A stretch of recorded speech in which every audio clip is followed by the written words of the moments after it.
नक्की कोण होता? चोर की खुनी? माझी बांगडी त्याच्याकडे तर नसेल ना गेली? आणि त्याच्याकडे गेली असेल तर आता मला ती परत कशी मिळेल? ताईसाहेब, भैयासाहेब आलेत आणि त्यांनी तुम्हाला बाहेर बोलवलंय. भैया आलाय? भैयाला कळलं नसेल ना की मी रूपासोबत गणपती विसर्जनला गेले होते? या ताईसाहेब, आत या. ताईसाहेब, अहो तुमच्याशी बोलतोय मी. या की आतमध्ये या. ही तुमची माहेरची पहिली साडी. आवडली का तुम्हाला? आवडली का? की लावू काडी साडीला? आवडली. खूप आवडली. ताईसाहेब, लवकरच आम्ही तुमच्या लग्नाचा बँड वाजवणार आहोत. त्या दृष्टीने आमची शोध मोहीम पण सुरू झाली. म्हणून ही पहिली साडी तुम्हाला. स्वयंपाक करायला शिकून घेतला तसा आता साडी नेसायची पण शिकून घ्या. का? का मला सोडून गेलीस तू आई? आणि तुला जायचंच होतं तर मला तरी का ठेवलंस या घरात? मला सुद्धा तुझ्या सोबत घेऊन जायचं होतंस. इतकी वर्ष मी का जिवंत आहे तेच कळत नाहीये मला.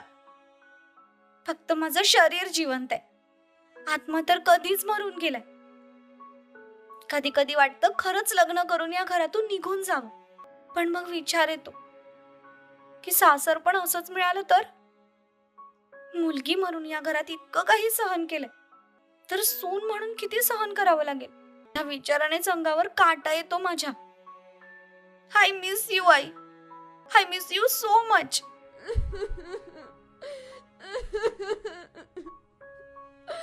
त्याच वेळी इकडे ज्युनियर पाटलांची खलबत चालू होती. मी काय म्हणतो, आपण कोल्हापूरमधली सगळी सोनारांची दुकानं पालथी घालूया का? आणि त्याने काय होणार आहे दर्श? अरे जी आयडिया तू सांगितली आहेस ना, ती आयडिया वापरून त्या मुलीला शोधेपर्यंत तिचं लग्न होऊन तिला 4-5 पोरं होतील. मग आपण तिच्या समोर जाऊन म्हणायचं का की वहिनी, ही घ्या तुमची बांगडी. सॉरी हा, तुम्हाला शोधायला थोडा उशीरच झाला.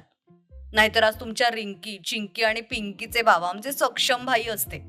मग एवढंच तुझ्या डोक्यात चालत असेल ना तर तू सांग, या बांगडीवालीला कसं शोधायचंय ते.